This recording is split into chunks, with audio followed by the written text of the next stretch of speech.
When I was an investor without operating experience, it was very theoretical.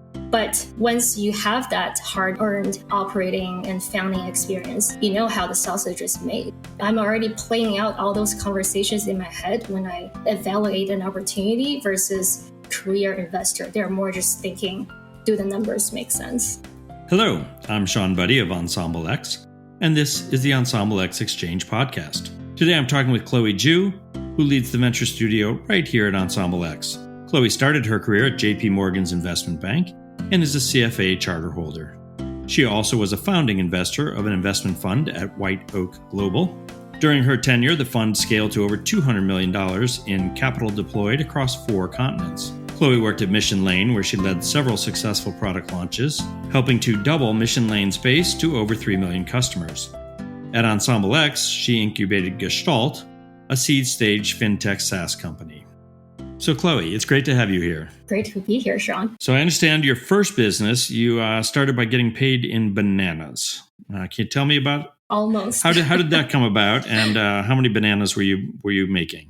Oh, wow. So that was between middle school and high school. It all started just by me selling used textbooks on the street, right by kind of the school entrance. It was the summer. I had nothing better to do. So as I was selling these textbooks, there were some of my personal notes in there. Some would say it's old and used, but I say it's a feature, not a bug. Right. So I told the prospective students and parents, hey, here are my proprietary notes, and I happen to have done really well on the tests.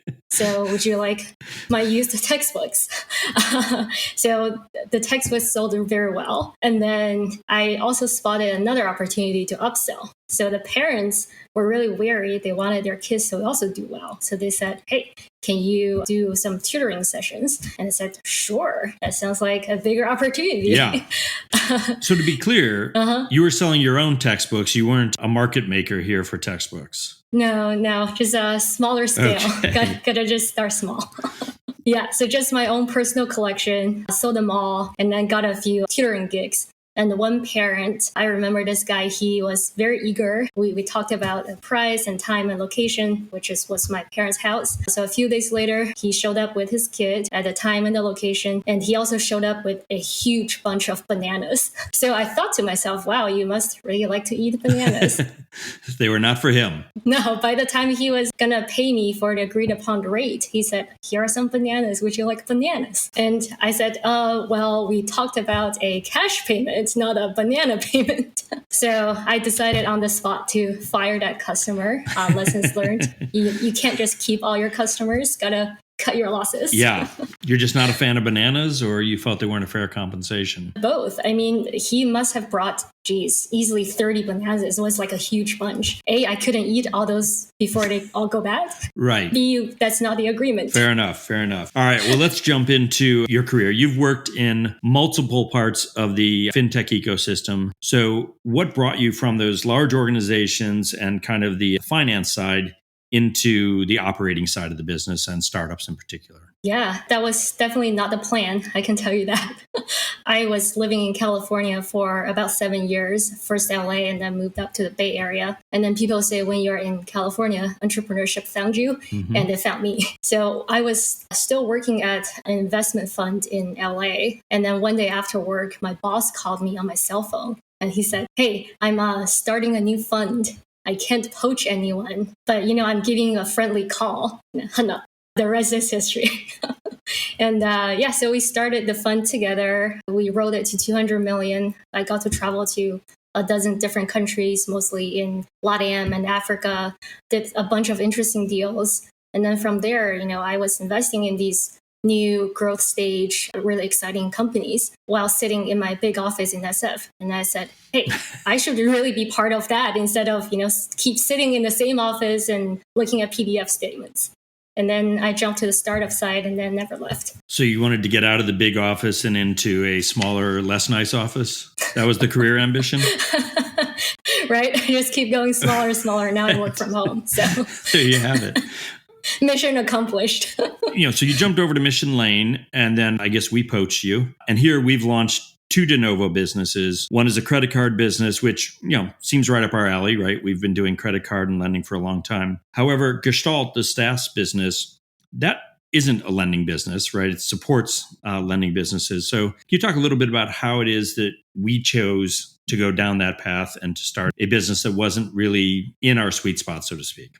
I would say it's still in our sweet spot. So at Ensemble X, the venture studio, I like to say that we focus on the future of financing. And at first blush, it sounds like, yes, another credit card company or another personal loan company. But no, if you think about it, together across our team, we have over 150 years of experience working in this industry, this $3 trillion industry. And throughout our collective careers, we worked at so many different places, big banks, small fintechs, non-bank lenders, credit funds, etc. So we can identify a lot of patterns, a lot of unsolved problems that everyone faces, no matter how big or how small you are. So that's why I'm really excited to be building in the future of financing, because it's not just about having another credit card company, although I still think there are a lot of opportunities there, but also it's about creating common tools that really solve a common pain point for all of our pals in the lending industry. So Gestalt falls into that category. Got it. So then how did you make that transition from the back end, if you will, in terms of the financing to Mission Lane, where you were launching products, to deciding that you wanted to maybe not directly launch, but really be engaged in multiple launches over, I think we're targeting 1 to 2 a year. Tell me about that transition and why that felt like the right thing for you to do. Yeah, this role at Venture Studio, it is really half thinking through and vetting opportunities and half building out the opportunities you fall in love with. And to me, it just sounds like the perfect combination of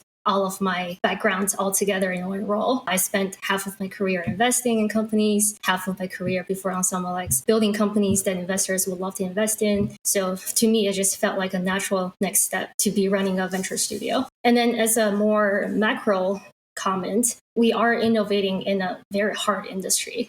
I would say healthcare and financial services. These are the two hardest industries. And in healthcare, it's already a very accepted practice to have a chief medical officer when you start any healthcare company, because you have the FDA regulation hanging over every single company.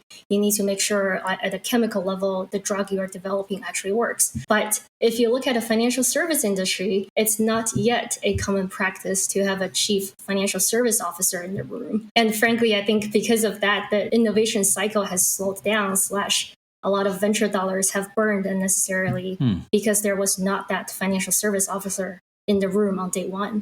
So that's really where I see the role of Ensemble X. We already have over 150 years in financial services. And for any founder that collaborate with us, it's a leg up. So going back to what you said at the start of that, you said financial services is a hard industry. What makes it a hard industry?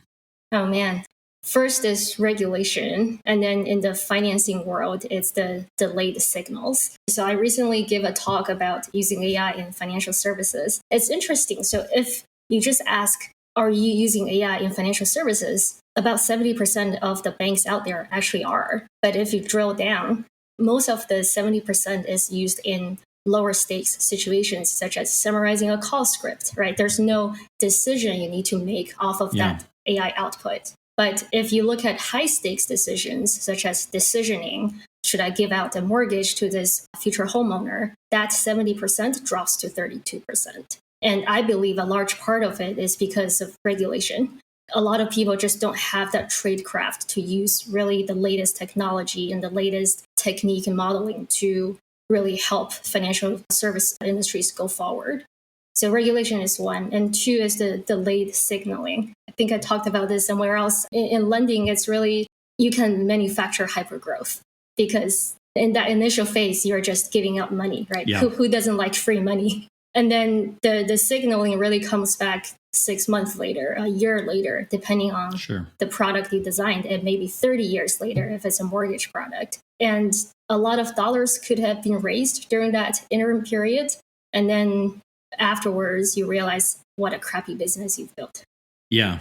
We're obviously quantitatively oriented at Ensemble X, but I was having breakfast with someone today who was saying, their business got burned because they built all their models and all their credit policies, and they did that during COVID when there was all the government money flowing in. They grew the business rapidly and they just got got slammed. And so I think that is the combination maybe of the data and the artistry, and that context of having been in this industry helps a lot to just move a business forward in this space. So I think that's a great thought. So then talk to me about kind of the process. We've had a lot of ideas. We've had, some smaller number of ideas that we've gotten really excited about. And we'll talk a little bit about the process for the ones that we want to go ahead with. But let's talk about the ones where we've paused or pushed them aside. And what is it that has kind of kept us from pursuing those particular opportunities?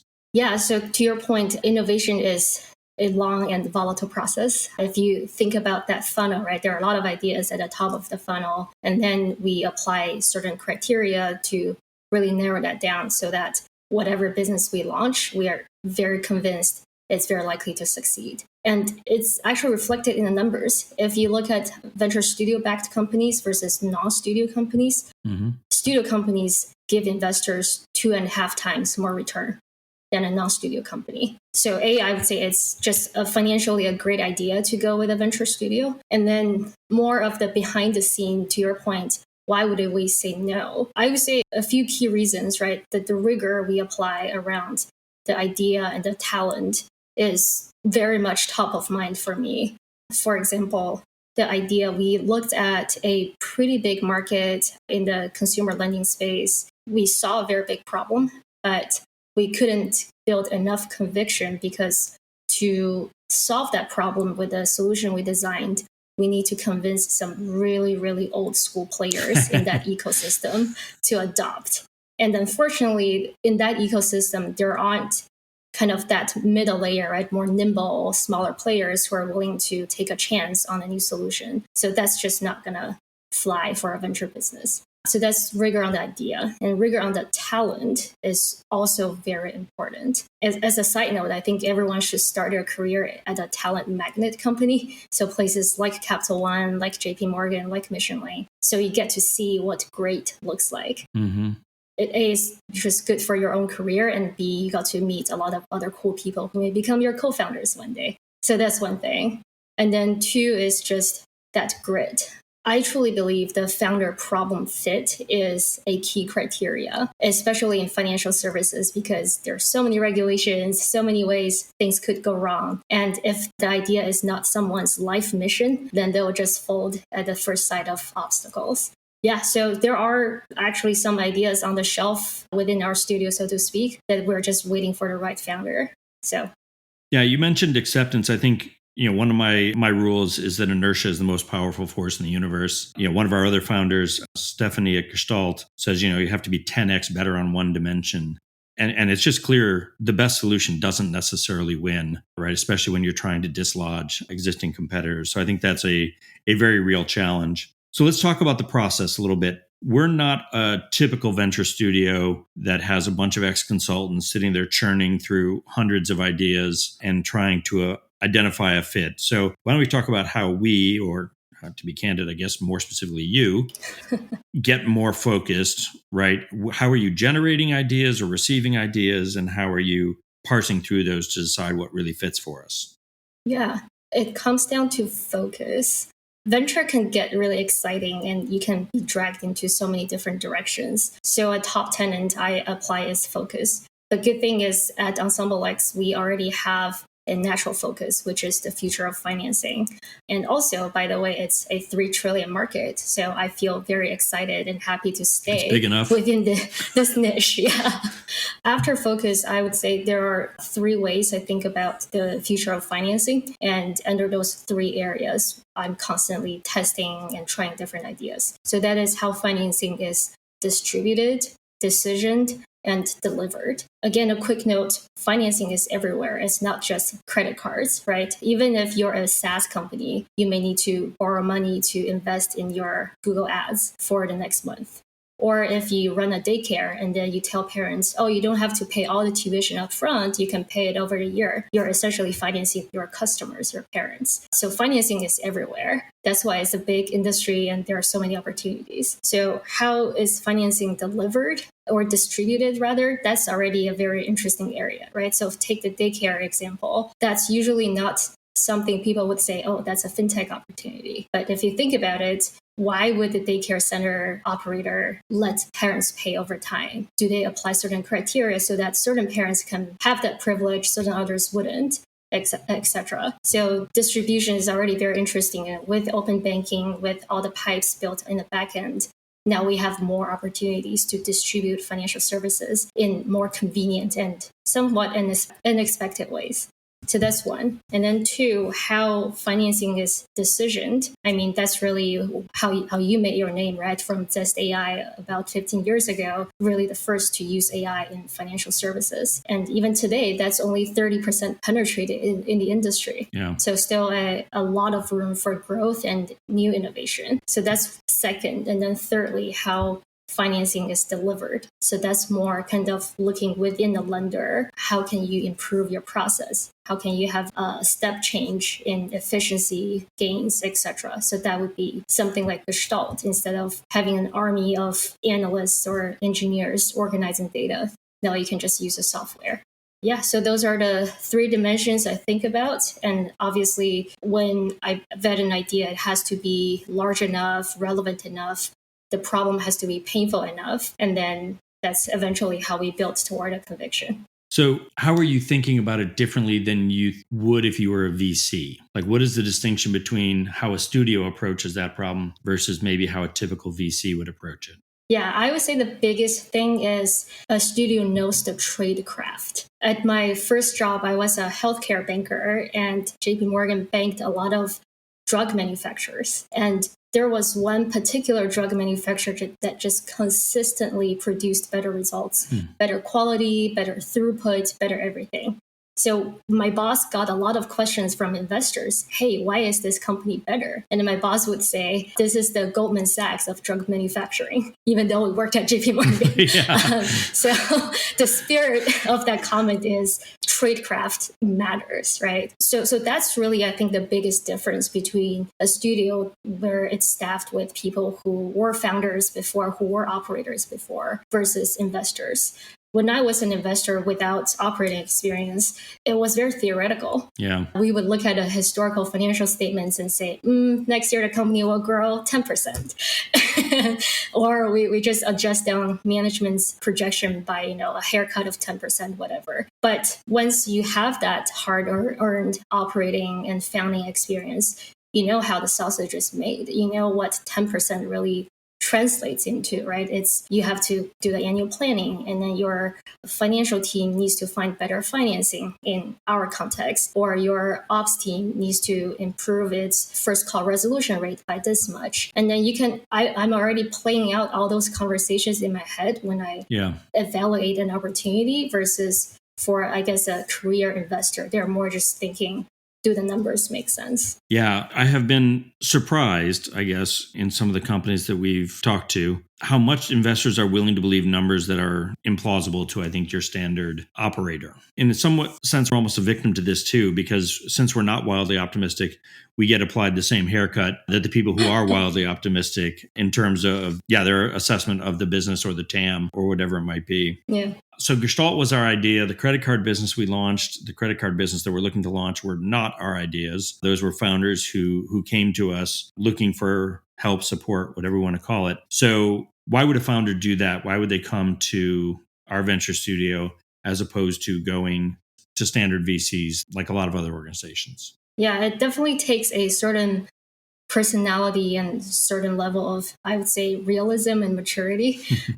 I would say so far the pattern, we only have 3 companies, but the pattern I've seen emerging is repeat founders really like to work with us because I think repeat founders, they know how much work there is to really start and scale a company to really find product market fit.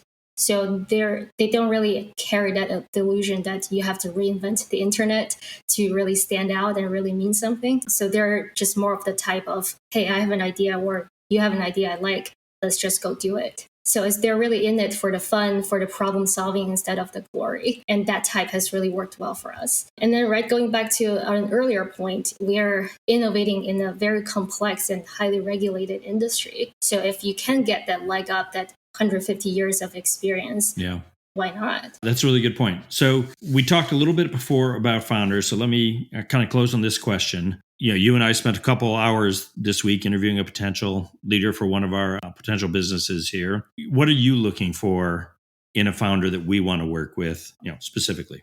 Yeah, it comes down to a few things. I mentioned the founder problem fit before. This has to be their life passion, right? So we are all credit nerds. That's why we stay in this world, no matter, how much or how little VC funding there is for a given year. So same thing for the founders. If they're solving problems for HVAC technicians, they better love HVAC, and they better love to tell you all the technical details of all the different models out there in the world. So that's the level of fit and passion I'm looking for, first and foremost. And secondly is really, right, more kind of typical things you would hear elsewhere too. Just you have to have that grit.